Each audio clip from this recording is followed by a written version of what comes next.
Shalom pemirsa yang berbahagia dimanapun Anda berada saat ini. Kami bertemu dengan Anda untuk mempelajari diskusi Sekolah Sabat, di mana acara ini dapat disaksikan dalam YouTube Jemaat Rumah Sakit Advent Bandung.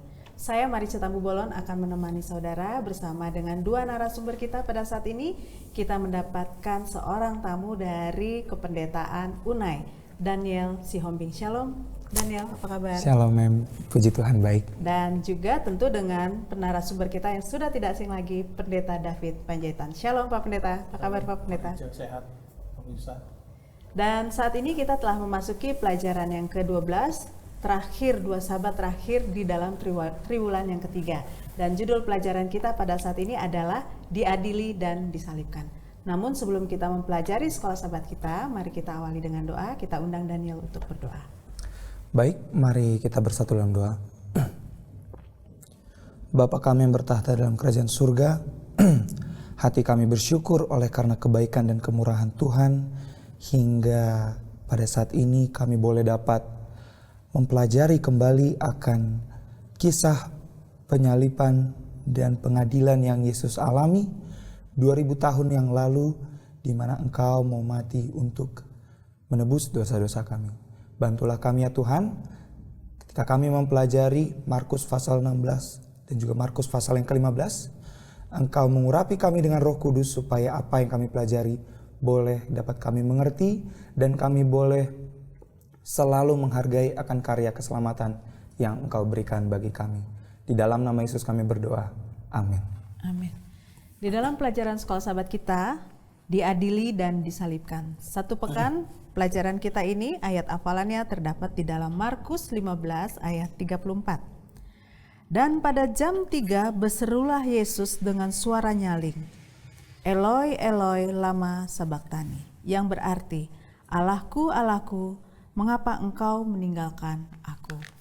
Kita melihat di dalam pelajaran kita ini, di dalam Markus pasal 15, menyajikan 3 adegan penting sehubungan dengan pengadilan dan penyaliban dan kebangkitan Yesus. Kita telah mempelajari dalam pelajaran kita sebelumnya di beberapa sabat yang lalu, dan tentunya pada saat ini kita akan pelajari 3 tema di dalam pelajaran kita. Yang pertama adalah bagaimana sikap Mahkamah Agama dan penghukuman terhadap Yesus. Bagaimana sikap mereka pada saat Yesus dihadapkan kepada mahkamah dan penghukuman. Lalu yang kedua, kita akan melihat bagaimana otoritas Pilatus pada saat dilakukan persidangan Yesus, persetujuan otoritas Roma dalam penghukuman Yesus. Dan yang terakhir yaitu seorang Sanhedrin yang bernama Yusuf dari Arimatea dan bagaimana tindakan Yusuf pada saat Yesus mati di kayu salib. Baik, pada saat ini kita akan langsung saja kepada Daniel, bagaimana tentang pelajaran kita yaitu diadili dan disalibkan. Silakan Daniel. Baik. Kalau kita melihat pelajaran kita sepanjang minggu ini, maka kita akan mendapati bahwa kasih Yesus begitu besar bagi seluruh umat manusia. Mengapa demikian? Oleh karena yang Yesus korbankan di dalam pelayanannya selama 3,5 tahun di dunia ini, bukan hanya kematian dia di kayu salib, namun kita dapat melihat cerita sebelum kisah penyaliban itu, bagaimana Yesus juga mengorbankan banyak sekali hal. Khususnya adalah mengorbankan perasaannya. Maka kalau kita mulai di dalam Markus pasal 15, khususnya di ayat yang pertama, di ayat pertama ini sebenarnya pembukanya sudah menjadi sebuah ironi ya, kalau kita perhatikan dengan baik. Baik, kita buka Markus 15 ayat yang pertama yang berbunyi demikian.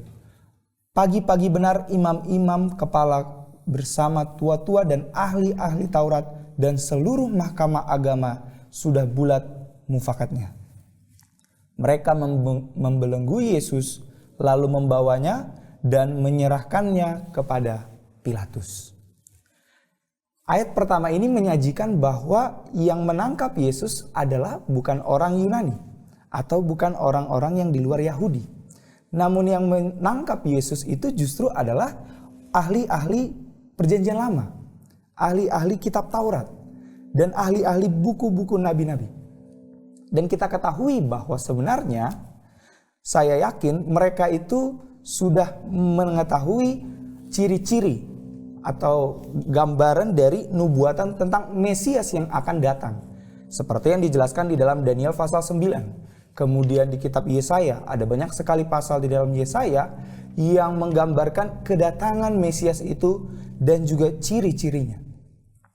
Dan ironisnya di sini adalah kita dapat melihat bahwa mereka sendirilah pelajar Alkitab, tetapi mereka yang membawa Yesus ke pengadilan.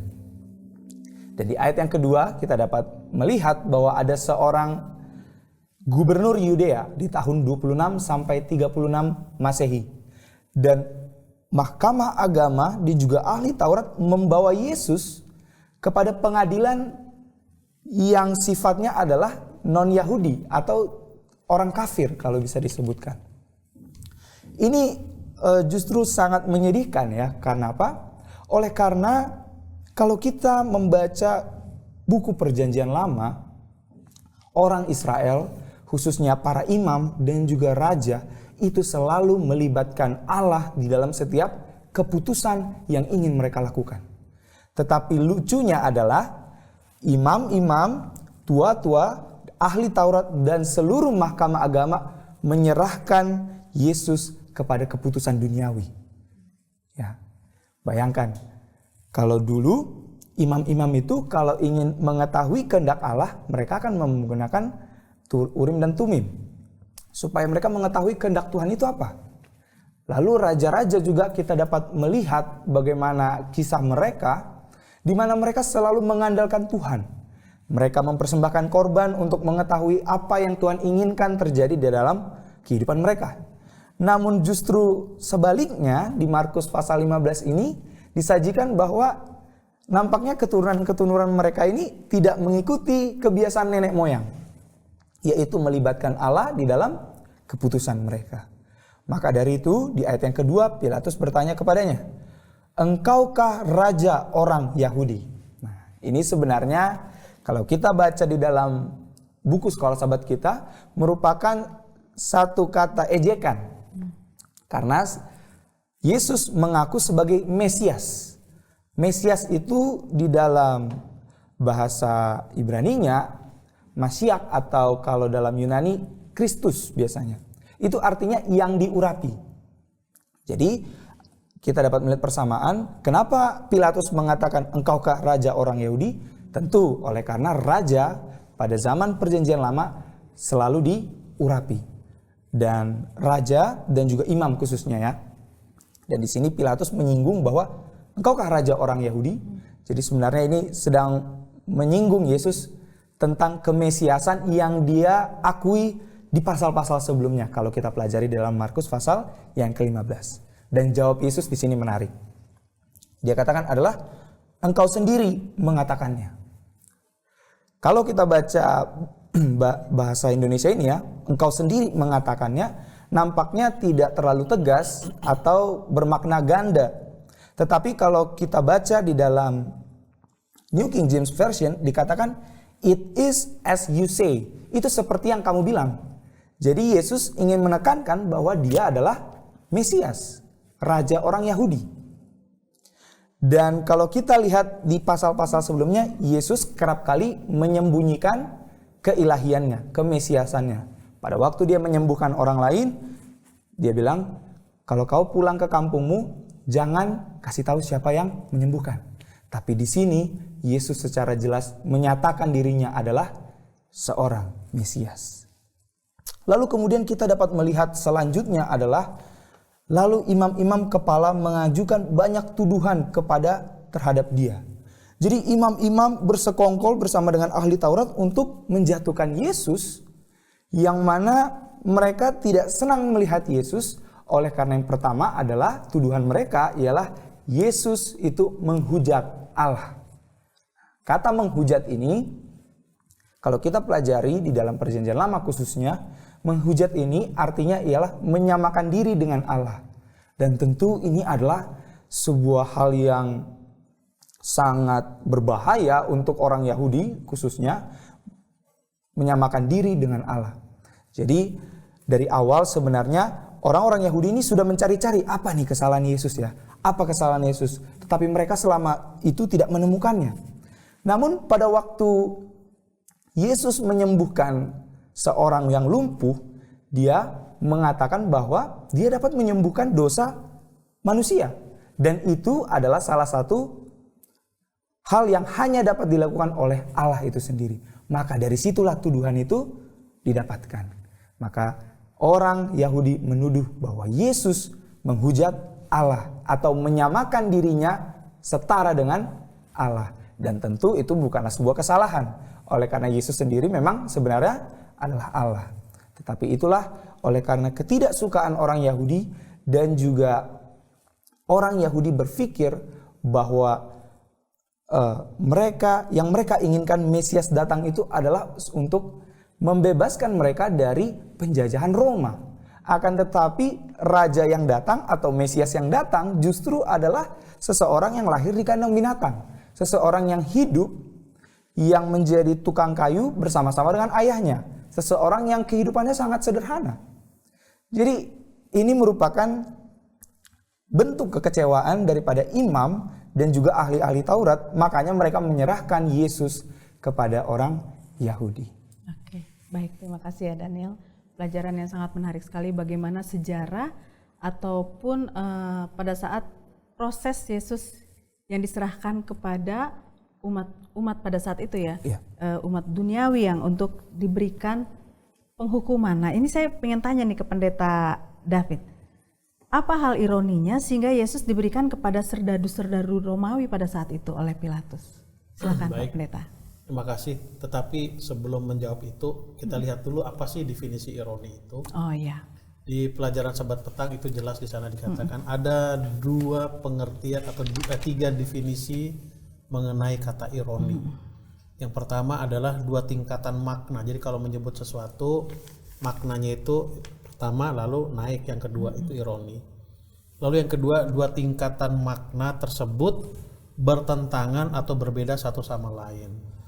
Lalu yang ketiga adalah seseorang tidak melihat ironi dan tidak mengenali apa yang sedang terjadi dan tidak menyadari bahwa dialah yang akan menanggung akibatnya.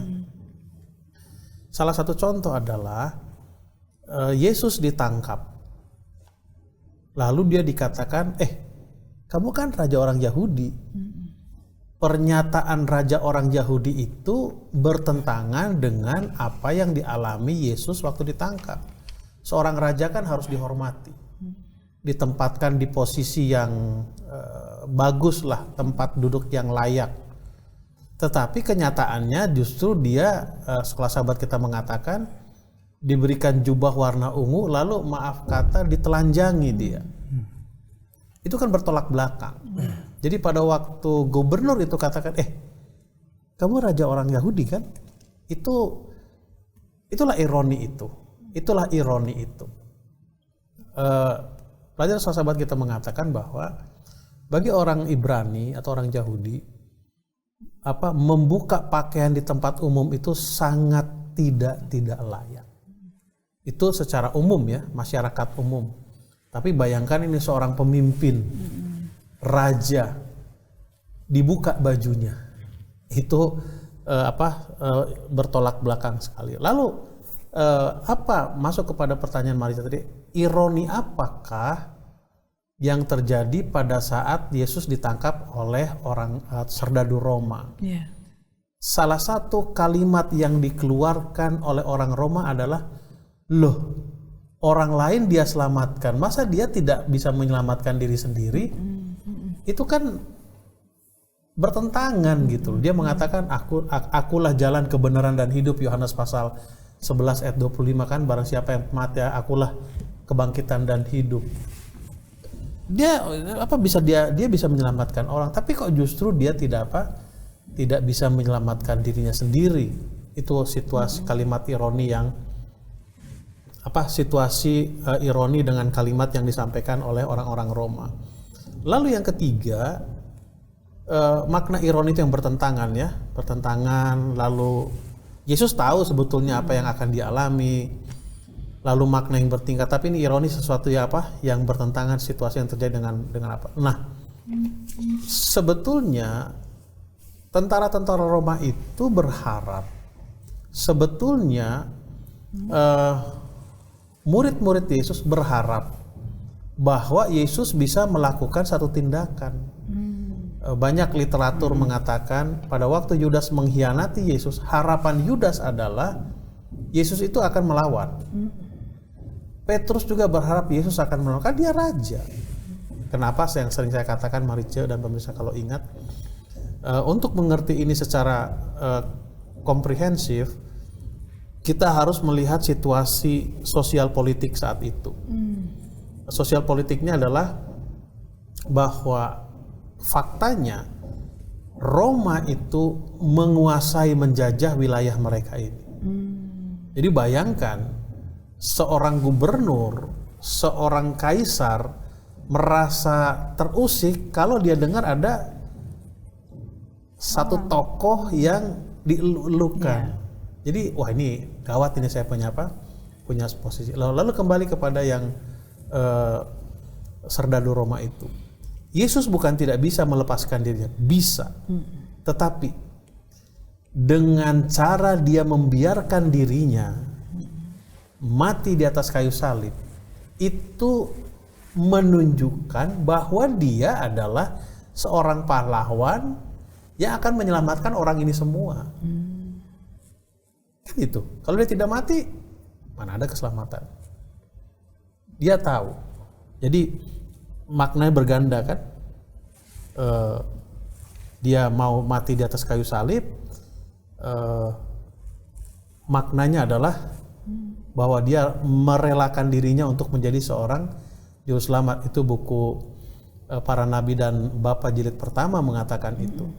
Lalu di sisi yang lain, dia menyatakan kepada halayak ramai bahwa dia adalah seorang apa? Seorang pahlawan, karena tidak akan ada keselamatan tanpa apa? Kematiannya. Itulah yang membuat, itulah yang dimengerti oleh Yusuf dari Arimatea.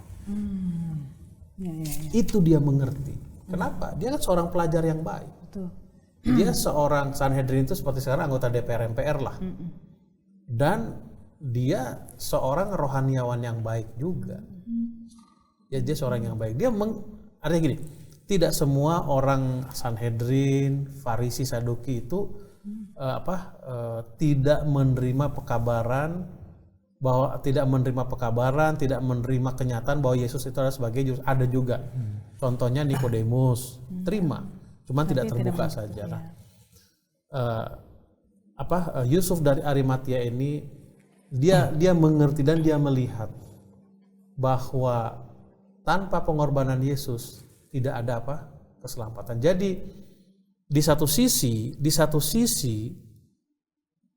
Pilatus, kaisar yang lain, lalu tentara Roma menempatkan Yesus sebagai pesakitan. Tapi di sisi lain, Yusuf dari Arimatea itu menempatkan Yesus sebagai pahlawan. Sebagai apa? Sebagai pahlawan. Kita perlu pelajari juga sekali waktu. Apakah ada maknanya bahwa Yusuf dari Arimatea itu membawa kain linen? Iya, betul. Untuk membungkus tubuh Yesus. Apakah itu ada maknanya? Nanti kita akan pelajari. Kenapa saya katakan demikian? Karena ada hubungan pernyataan tadi. Yusuf dari Arimatea membuat Yesus menjadi seorang apa? Pahlawan. Apakah semua pahlawan itu, ataukah mayat dibungkus dengan kain kafan itu menyatakan bahwa dia adalah seorang pahlawan, atau bagaimana? Nanti kita kita pelajari. Tapi intinya adalah bahwa Yusuf dari Arimatea menempatkan Yesus sebagai seorang pahlawan atau sebagai seorang juru selamat dalam bahasa bahasa rohani. Itulah ironi, makna yang bertolak belakang dari apa yang terjadi. Lalu yang terakhir mungkin saya akan sambung saja. Yang menarik untuk saya adalah ada 3 ibu, 3 wanita yang menyaksikan peristiwa itu dari jauh.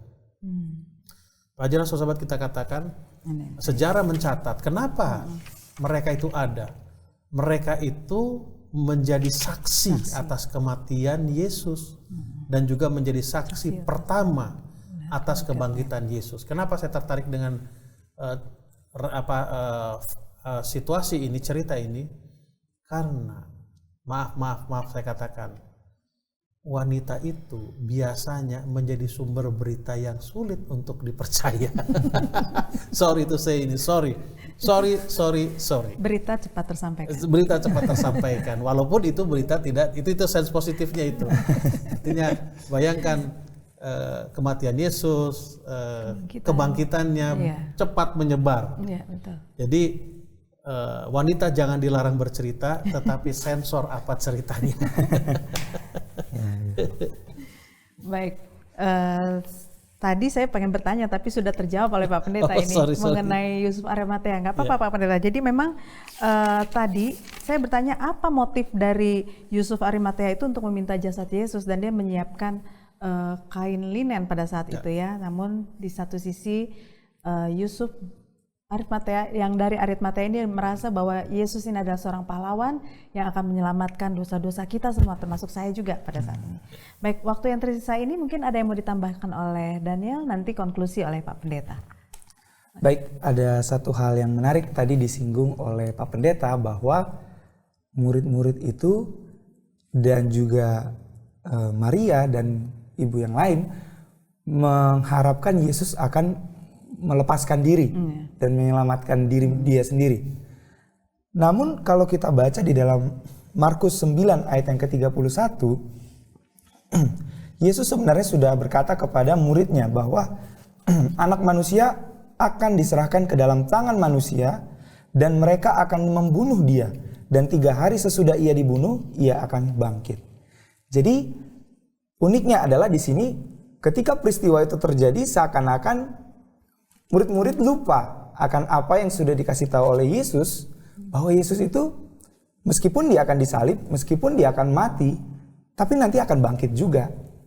Jadi sebenarnya untuk para murid tidak perlu takut dan tidak perlu berharap untuk Yesus menyelamatkan dirinya. Oleh karena Yesus sudah berjanji bahwa pada hari yang ketiga dia akan bangkit. Jadi ini merupakan pelajaran yang menarik juga. Kadang juga kita membaca Alkitab terus selalu berpegang pada janji-janji Tuhan. Oh, Tuhan itu baik, Yeremia 29 ayat 11 dan lain sebagainya. Masa depan Tuhan akan sediakan. Tapi ketika penderitaan itu datang atau kita dihadapkan dengan sesuatu yang tidak kita harapkan, kita jadi lupa sama janji Tuhan di awal. Nah, ini adalah pelajaran yang penting juga. Murid-murid Yesus meskipun sudah 3 tahun lebih bersama-sama dengan Yesus juga bisa lupa akan janji dari juru selamat itu sendiri. Apalagi kita yang membaca Alkitab dan mempelajari firman Tuhan. Maka ketika penderitaan itu datang, pencobaan itu datang, kita harus selalu ingat bahwa Tuhan berjanji dia akan datang untuk menyajikan kelepasan bagi kita. Itu sih yang saya tangkap. Amin, terima kasih. Silakan Pak Pendeta untuk konklusi pelajaran Sekolah Sahabat kita. Ya, kalau kita merujuk kepada kata ironi itu, di dunia ini banyak cerita ironi yang kita alami. Kenapa saya kata demikian?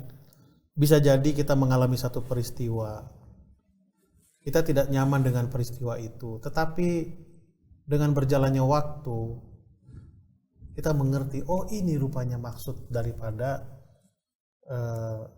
kenapa peristiwa ini terjadi. Yang sering jadi persoalan adalah sering kita tidak sabar melalui peristiwa itu, melewati peristiwa itu, sehingga makna daripada peristiwa itu kabur. Itu satu. Lalu yang kedua, kita sering lupa bahwa banyak pengalaman yang Tuhan berikan kepada kita. Saya punya khotbah judulnya begini, sebelum jalan ke depan lihat dulu ke belakang. Itu terinspirasi oleh para emak-emak naik motor di jalan. Mereka jarang lihat ke belakang baru langsung masuk ke jalan raya. Itu jarang dilakukan. Tapi biasanya normalnya adalah, lazimnya adalah sebelum kita masuk ke jalan besar, kita harus lihat kanan kiri, belakang. baru masuk. Lihat, kaca spion itu rata-rata 3, kiri, kanan, tengah. Tapi ke depan itu hanya 1. Artinya apa? Walaupun kecil masa lalu itu, perlu kita ingat untuk melihat di depan itu lebih apa? Lebih luas. Jadi itu ironi dalam kehidupan. Lalu yang kedua, kata ironi itu atau peristiwa ironi yang sering terjadi adalah ini fakta. Banyak anggota gereja, banyak di antara kita orang-orang Kristen yang setia, yang rajin membaca Alkitab, sering berkata seperti ini. Loh, kok seperti ini sih yang aku dapat? Bukankah aku sudah berbuat baik? Kan sering begitu. Sudah setia melakukan ini, bla bla bla bla bla bla bla. Tetapi kok justru hal-hal yang tidak baik yang saya dapatkan. Jangan lupa, Yesus saja dia melakukan banyak hal, jangankan tidak diingat, difitnah, bahkan dibunuh lagi. Nah, banyak cerita, kesaksian-kesaksian dari orang-orang yang mengalami peristiwa ironi itu, justru itu membawa banyak orang semakin dekat kepada siapa? Kepada Kristus. Banyak cerita, karena dia mempertahankan keyakinannya, dia dianiaya, lalu dia sampai mati. Justru makin banyak orang yang apa? Yang bertobat. Itu ironi. Nah, dalam posisi itu sama halnya seperti yang dilakukan oleh Yusuf dari Arimatea. Kalau Yusuf tidak melakukan hal itu, banyak orang akan menilai Yesus itu, akan lebih banyak orang menilai Yesus itu salah. Artinya begini, contoh, kita bertiga ada di sini, lalu tiba-tiba adalah anggota dewan yang datang ke rumah kita. Tentu kan kita tanya, ada apa hubungannya?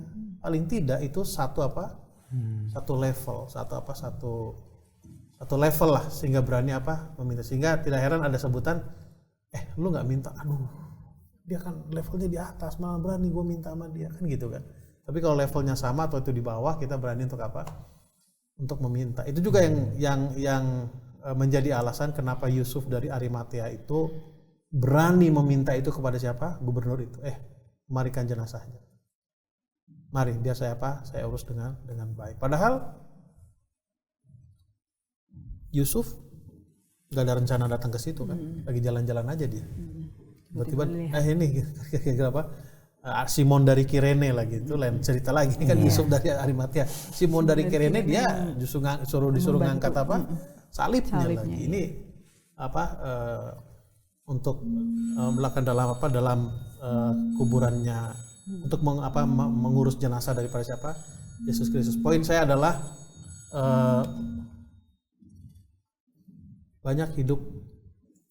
banyak ironi dalam kehidupan kita.